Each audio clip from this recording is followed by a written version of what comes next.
A family waits by the phone for news from war-torn Sri Lanka, a scene repeated across 30,000 Tamil households in London, where anxious relatives try to learn the fate of those caught in the fighting in the Jaffna Peninsula. For the Varathrajah family in Tooting, it's tragic news. A husband, a wife and their 3 children who went to Sri Lanka to see relatives have been hit in a missile attack. It happened 3 weeks ago. The information has only now reached Britain. The one hope they have is that Kirashan, aged just 15 months, survived and is somewhere in Jaffna.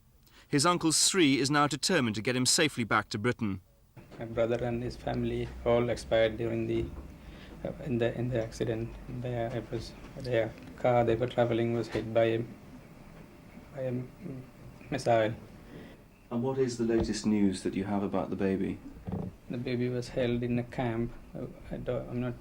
I don't know which type of camp it is. But when my brother approached the camp to release the baby, he was told that the grandparents will be only allowed to have the baby. The Tamils, who occupy most of the Jaffna Peninsula, are a minority in Sri Lanka.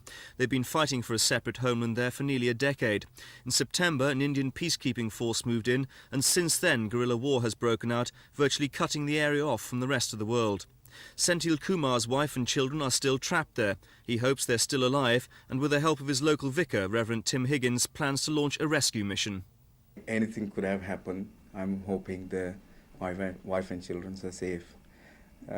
So far, no news, anything about them. You've asked Reverend Higgins to go with you. What do you hope that he can do?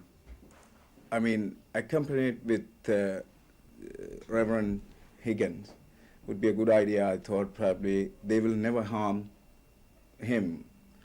So if I go with him, definitely he will make sure nothing happened to me. Nothing. He will definitely make sure that he will take the place where I want to go, safe and well, and make sure to bring my wife and children, bring them back. Until more information can be obtained, London's Tamil families say they'll stay together to comfort those who've lost loved ones.